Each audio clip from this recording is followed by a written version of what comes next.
Hi friends, అందరికీ నమస్కారం. అంజలి కథలకి స్వాగతం. విషకన్య జానపద నవల 29వ భాగం విందాం. సర్వలోకాలని ముంచెత్తగలిగిన ప్రళయం వంటి తుఫానికి నా ఒక్క ప్రాణం బరువైందా? ఆ ప్రళయకాల జంఝామారుతము నన్నెత్తుకుపోకూడదా? కొండలు బ్రద్దలు కొట్టగలిగిన ఆ పిడుగులు నా తల మీద పడకూడదా? నన్నే సముద్రగర్భంలోకైనా కొట్టి పారేయటానికి ఒక్క వాయుతరంగం చాలదా? నా ప్రాణం అన్నిటికీ బరువైందా? నేను బ్రతికి సాధించగల ఘనకార్యమేమిటి? అనుభవించదగ సౌఖ్యాలేమిటి? అటు సర్వరాజ్య సంపదలకు ప్రాణపదంగా ఎంచుకునే తండ్రికి దూరమై ఇటు మనసారా ప్రేమించుకున్న ప్రియుణ్ణి పొందలేక నా వల్ల అతనికి లేనిపోని కష్టాలన్నీ కలిగించిన తర్వాత ఎందుకీ పాడు బ్రతుకు? మా ఇరువురికి ప్రాణానికి ఈ ఏకనాథుడెక్కడ దాపురించాడు? వాడి పాపాల కంతులేదా? వాడి తల ఇక బ్రద్దలు కాదా? ఆ దుర్మార్గుడి దుండగాలు నరికట్టగల దేవుడే లేడా?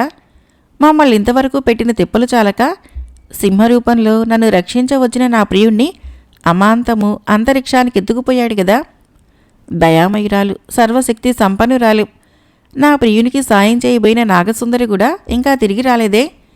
నా ప్రియునితో తిరిగి వచ్చే వరకు నన్నిక్కడనే ఉండమని చెప్పింది. ఎన్ని దినాలైంది?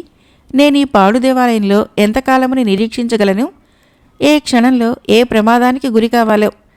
గడిచిన భయంకర తుఫానుతో నా ప్రియుడేమైనాడో, నాగకన్య గతి ఏమైందో? ఆ ఇద్దరిని ఏకనాథుడు హతమార్చాడా, లేక మేఘమండలము నా వారిని దిగమింగిందా?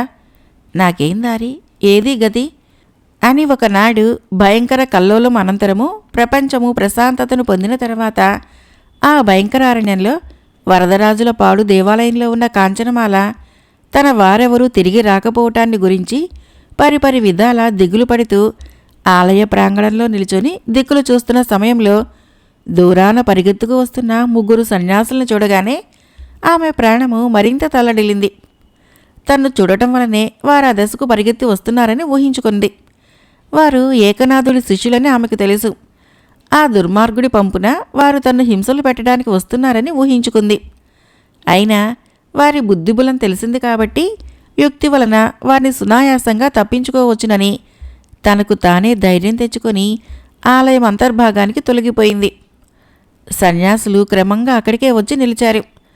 అప్పుడు మాత్రమే అందరూ ఒక్కసారి ధైర్యంగా వెనక్కు తిరిగి చూసి చెదిరిపోయిన తమ గుండెలను సరిచేసుకుంటున్నారు. గోవిందయ్య, మనం ఆ తాచుపాము నోట్లో నుంచి బతికి బయటపడ్డట్టే కదా అని ఆనందయ్య అడిగిన దానికి పడ్డాం గాని అంటూ గోవిందయ్య నసుగుతూ, మళ్ళీ ఏమిట్రా బాబు, చెప్పు, త్వరగా చెప్పు, ఏమొచ్చింది? ఎంత లావుపాము, ఎంత పడగ, ఎంత నాలుక, ఏం సమాచారం? అటువంటి గొప్ప గండం తప్పించుకొని ఎలాగో ఇక్కడికి చేరుకున్నామనుకుంటే అని నందయ్య తిరిగి చెప్పబోతున్న దాన్ని ఆనందయ్య అసంపూర్తితో అందుకొని, అనుకుంటే ఇక్కడ ఒక అందమైన అమ్మాయి తళుకులా మెరిసి మెరుపులా మాయమైంది. నేను నా సొంత కళ్ళతో స్పష్టంగా చూశాను అని చెప్పడం పూర్తి చేశాడు. అమ్మాయి, అందమైన అమ్మాయి అని మిగిలిన ఇద్దరు సంతోషంతో అరిచారు. నాగసుందరి దక్కలేదనుకొని మనం విచారపడనక్కర్లేదు. సరిగ్గా కాంచనమాలలా ఉన్నాయి ఆ కళ్ళు, ఆ జుట్టు, ఆ ముక్కు. అన్నీ అలాగే ఉన్నాయి, నేను దూరం నుంచి చూశాను అంటూ ఆనందయ్య అన్ని వైపులా కంగారుగా చూడటం మొదలుపెట్టాడు. అయి ఉంటుంది, మన ఆనందయ్య చెప్పిన దాంట్లో అబద్ధం ఉండదు. నాగకన్యలాగే కాంచనమాల కూడా మన గురువుగారిని ఎలాగనో బుట్టలో పెట్టి పారిపోయి వచ్చుంటుంది అన్నాడు ఆనందయ్య. అదే సంగతి, పదండి అంతటా వెతుకుదాము. గురువుగారు ఒక్కరైపోయారు కాబట్టి ఆయన్ని ఎలాగో బుట్టలో పెట్టి ఉంటుంది. మనం ముగ్గురున్నాం, త్రిమూర్తుల్లాగా ముగ్గురం అన్నాడు గోవిందయ్య. పంచపాండవుల్లాగా ముగ్గురం అని నందయ్య. ఓరి నీ తెలివి కాల, పంచపాండవులు ముగ్గురు కాదురా, కాంచనమాల విందంటే నవ్వుతుంది. పంచపాండవులంటే 100 మంది అని ఆనందయ్య. ఓరి మీ గోలమండ, వాళ్ళెందరైతే మనకెందుకురా, 100 కాదు మరో 100 వేసుకోండి. ముందర కాంచనమాలని వెతకడానికి పదరేం అని గోవిందయ్య అనగా ముగ్గురూ కలిసి ఆలయం చుట్టూ వెతకటం ప్రారంభించారు. ఎన్నిసార్లు ఆలయం చుట్టినా వారికెవరూ కనిపించలేదు.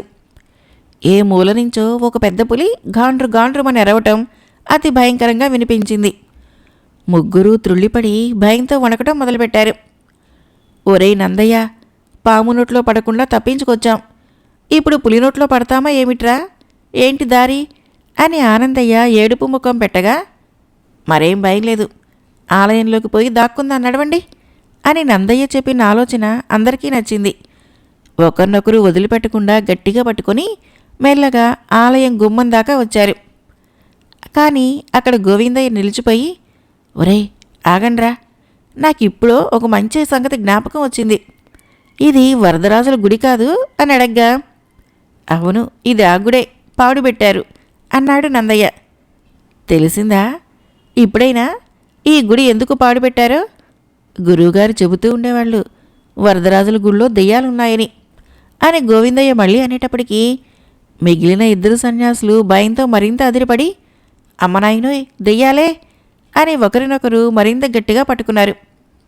మళ్ళీ అదే పులి భయంకర గర్జన చేసింది. పులి పులి పదండ్రా, లోపలికి పోయి దాక్కుందాం అని నందయ్య ఆనందయ్యాలిద్దరూ లోపలికి దారితీస్తూ ఉండగా గోవిందయ్య మాత్రం కదలకుండా అక్కడే నిల్చొని, లోపలికి నేను చచ్చినా రాను, దెయ్యాలంటే నాకు మహాభయం అన్నాడు. ఓరి నీ మొహం మార్చా, వెలుపలు ఉంటే పులి మింగేస్తుంది, త్వరగరా లోపలికి అని నందయ్య. లోపలికొస్తే దెయ్యం మింగుతుందిరా బాబు అని గోవిందయ్య. లోపల దెయ్యము వెలుపల పులి రెండూ కాసుకున్నాయి అని ఆనందయ్య. ఏవైనా సరే నేను లోపలికి మాత్రం రాను, పులితోనైనా ధైర్యంగా దెబ్బలాడతా గాని దెయ్యంతో నా వల్ల కాదు అని గోవిందయ్య. అయితే నీ కర్మ, మనం లోపలికి పోదాన్రా నందయ్య, చూస్తూ చూస్తూ పులి నోట్లో ఎలా పడతామో. గోవిందయ్య ఇక్కడే ఉంటాడు, పులి వచ్చి వాడిని మింగేస్తుంది, చస్తాడు. మనం ఆంజనేయ దండకం చదువుకుంటూ లోపలికి పోయామంటే దెయ్యాలు గియ్యాలు దరికి రావు రా అని ఆనందయ్య నందయ్య చేయబట్టుకుని లోపలికి తీసుకుని పోయాడు. ఇద్దరూ కలిసి శ్రీ ఆంజనేయం ప్రసన్నాంజనేయం ప్రభా దివ్య తేజం ప్రశస్త ప్రాకాయం అని చదువుతూ, తర్వాత ఏమిట్రా మర్చిపోయాను అన్నాడు ఆనందయ్య. దెయ్యాలు రాకుండా ఏదో ఒకటి గబగబా చదివేయాలరా బాబు. భజే వాలగాత్రం, భజే హంపమిత్రం, భజే రుద్రరూపం, భజే భజే భజే. అంతలో మళ్ళీ వినిపించిన పులి అరుపుతో వెలుపల ఉన్న గోవిందయ్య హడలి ఆకాశాన్ని కంటి ఒక్క గంతులో లోపలికొచ్చిపడి భజే భజే భజే అనుకుంటూ స్నేహితుల్ని కలుసుకున్నాడు. అంతటి నుంచి ఆ ముగ్గురు మూర్ఖులు అసలు దండకం మానేసి భజే భజే భజే అనుకుంటూ చీకటిగా ఉన్న ఆలయ ప్రాంతం అంతటినీ కలయి తిరుగుతూ ఉన్న సమయంలో ఏ మూల నుంచో భజే భజే భజే అంటున్న ఆడ గొంతుకొకటి వినిపించటం వలన ముగ్గురు కెవ్వు నరిచి ఒకరినొకరు గట్టిగా పట్టుకున్నారు.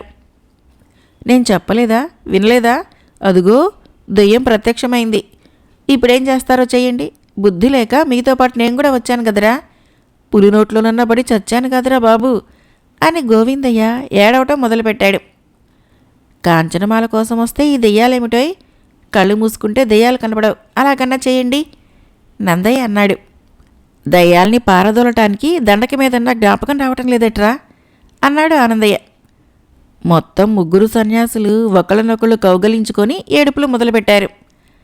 ఆ సమయంలో ఒక స్త్రీ స్వరూపిణి తల విరబోసుకొని ముఖం నిండా నల్లటి మసుపులుముకొని హడలిపోయేలా పెద్ద కుంకుమ బొట్టు పెట్టుకొని సన్యాసులు ముగ్గురి గడ్డాలు ఏకగడ్డంగా చేర్చి పట్టుకొని, ఆంజనేయ దండకమన్నా చేతకాని మీకు ఈ గడ్డాలు ఎందుకురా, ఈ సన్యాస వేషాలేమిటి, చూడండి ఇప్పుడు మిమ్మల్ని ఏం చేస్తానో, హ్రీం హ్రోం హ్రూం అని పెద్ద గొంతుకతో భయంకర అట్టహాసాలు చేస్తుండేటప్పటికీ ఆ సన్యాసులు ముగ్గురు హడలి బేజారై గజగజ వణికిపోతూ కళ్ళు మూసుకొని ఒకరినొకరు పట్టుకొని ఉండగా, హే భగవతి మహాకాళి, ఈ సన్యాసుల ముగ్గురిని మింగేయి అంటూ ఆ స్త్రీ స్వరూపము వారి గడ్డాలు పట్టి లాగుతూ ఉండగా, మమ్మల్ని మింగేయద్దు తల్లి, నీ పాదాలు పట్టుకుంటాం, నువ్వేం చెబితే అది చేస్తాం, మమ్మల్ని మింగేయద్దు, రక్షించు రక్షించు అని ముగ్గురు కళ్ళు తెరవకుండానే దండాలు పెట్టడం మొదలుపెట్టారు.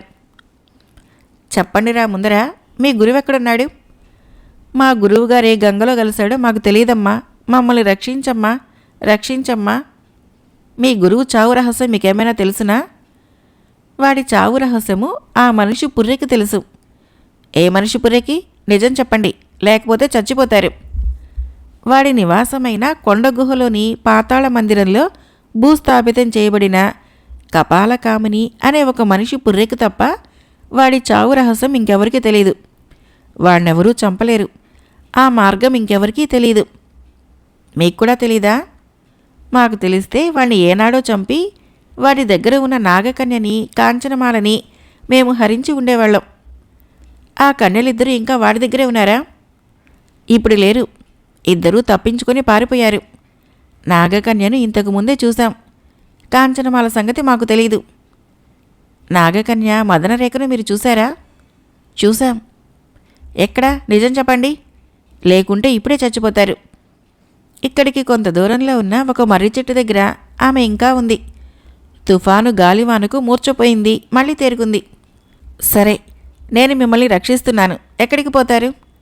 నువ్వెక్కడికి బొమ్మన్నా పోతాం గాని వెలుపల పెద్ద పులి అరుస్తోంది, మమ్మల్ని మింగుతుందేమో. అది అడవిలో అరుస్తుంది కానీ యువతలికి రాదు, మిమ్మల్ని మింగదు. మీరు మూసిన కళ్ళు విప్పకుండా ఇక్కడి నుంచి వెళ్ళిపోవాలి. కళ్ళు విప్పారంటే చచ్చిపోతారు. మళ్ళీ ఈ చుట్టుపక్కల కనిపించారంటే మాత్రము మీ ప్రాణాలు మీకు దక్కవు. కనిపించం తల్లి, కనిపించం. కళ్ళు తెరవకుండానే పోతాము అని అంతవరకు ఆమె అడిగిన ప్రశ్నలన్నింటికీ ఆనందయ్య బదులు చెప్పగా, సరే పోండి అని కళ్ళు మూసుకున్న ఆ ముగ్గురు సన్యాసుల్ని గుమ్మం వరకు తీసుకుని పోయి అవతలకు నెట్టింది ఆమె. వారు తిరిగి చూడకుండా అదే పరుగు. కాంచనమాల మాత్రము వాళ్ళ అమాయకత్వాన్ని చూసి తనలో తానే నవ్వుకుంది. నాగసుందరి మదనరేఖ ఈ ప్రాంతాల్లోనే ఉందట. తుఫాను దెబ్బకు మూర్చబోయి తిరిగి కోలుకుందట. అయితే నా ప్రియుడు విష్ణుశర్మ ఏమైనట్లు? నేనిక్కడ పడిగాపులు పడి ఉండటం కంటే పరిసర ప్రాంతాల్ని వెతికి మదనరేఖను కలుసుకుంటే విష్ణుశర్మ ఏమైంది తెలుసుకోవచ్చును కదా. నిజమే, కానీ మధ్యలో ఎక్కడైనా ఆ దుర్మార్గుడు ఏకనాథుడికి నేను కనిపిస్తే వాడు వదిలిపెడతాడా? వాణ్ణి జయించటం ఎవరికైనా అసాధ్యమట. వాడి చావు సంగతి కపాలకామిని అనే మనిషి పుర్రెకు తెలుసునట. అది ఆ విషయాన్ని ఎవరికి చెబుతుంది? ఎందుకు చెబుతుంది?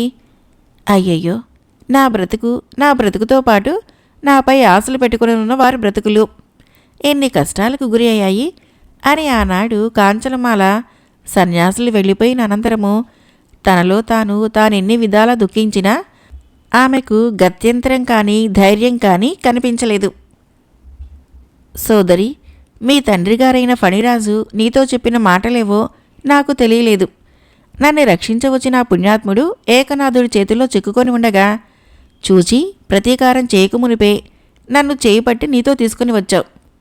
మీ నాగజాతి భాషలో మీ తండ్రిగారన్నదేమిటి? మనం ఇప్పుడిలా ఎక్కడికి పోతున్నాము, మనమేం చెయ్యాలి అని కొంత దూరం పోయిన తర్వాత విష్ణుశర్మ నాగసుందరి మదనరేఖని అడగ్గా, సోదరా, నేను ఏకనాథుని చెరలో ఉండడము, వాడు నన్ను పెట్టిన హింసలను, నువ్వు నాకు చెర నుంచి విముక్తి కలిగించటాన్ని అన్ని విషయాలు నేను వారికి తెలియజేశాను.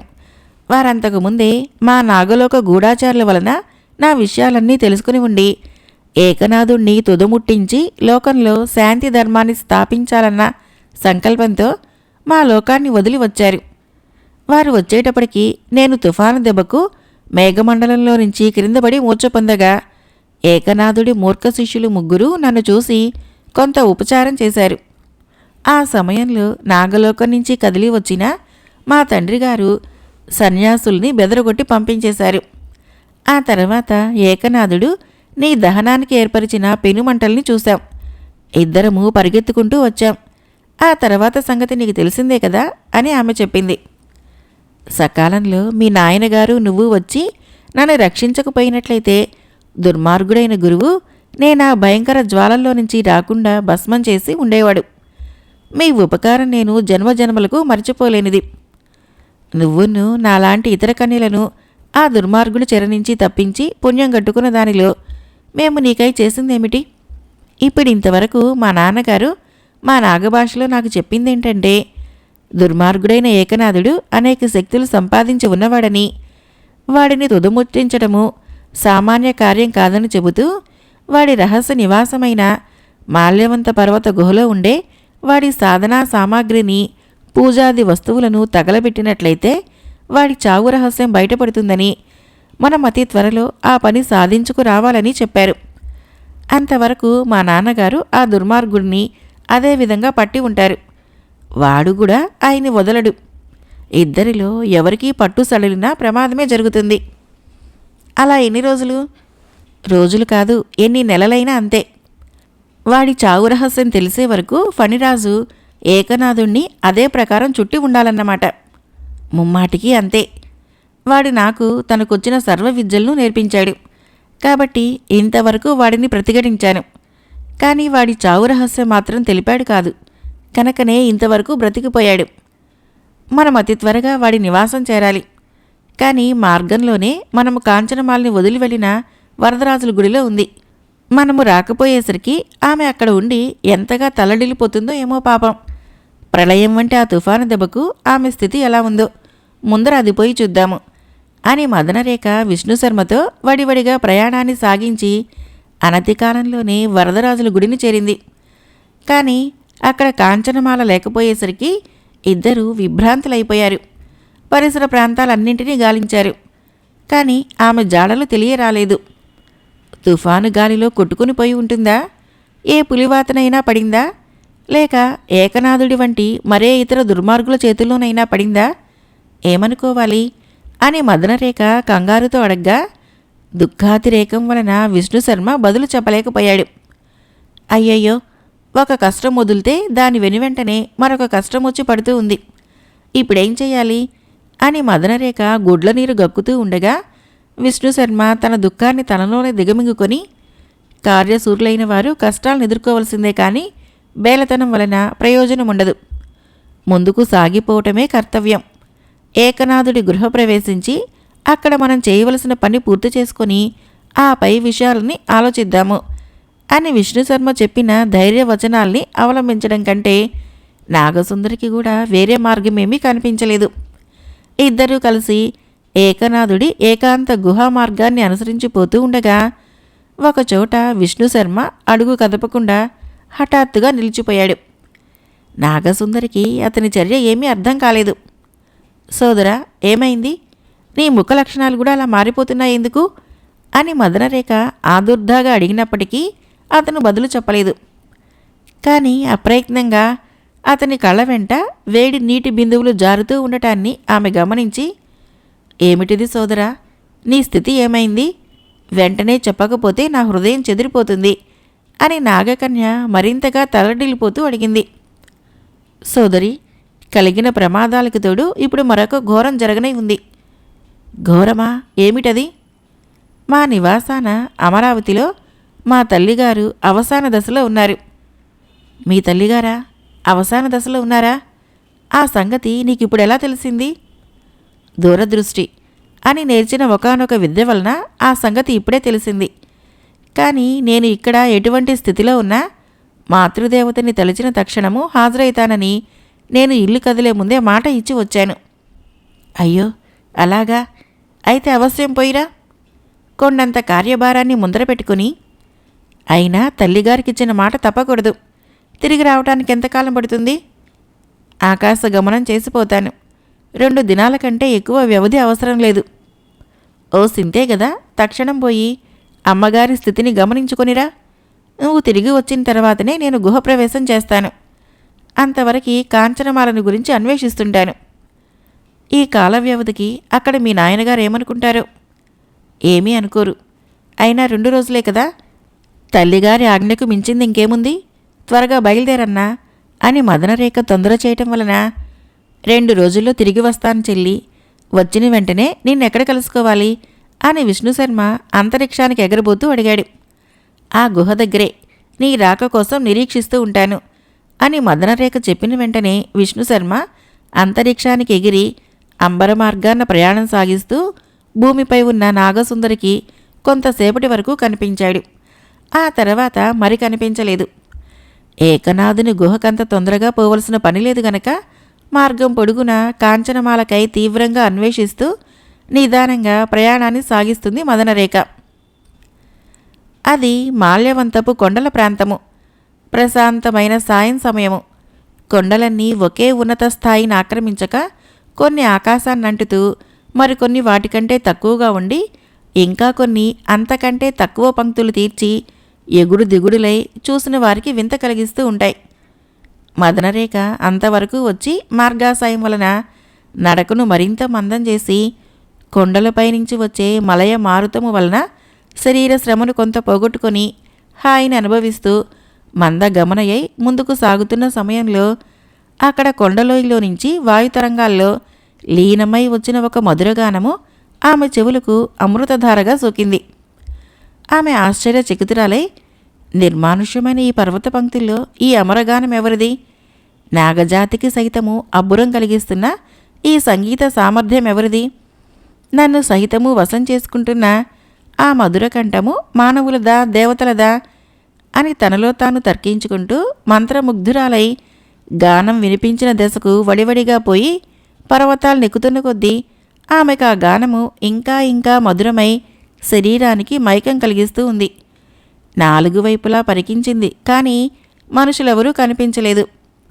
కొండ ఇంకా ఇంకా నడవగా దూరాన ఎవరో ఒక వ్యక్తి దిగుడులకు ఎక్కి దిగుతూ ఆ పర్వత పంక్తుల మీద వడివడిగా నడిచిపోతున్నట్లు అనిపించింది. ఆ మధురగానం కూడా అతడిదేనని ఆమె అర్థం చేసుకుంది.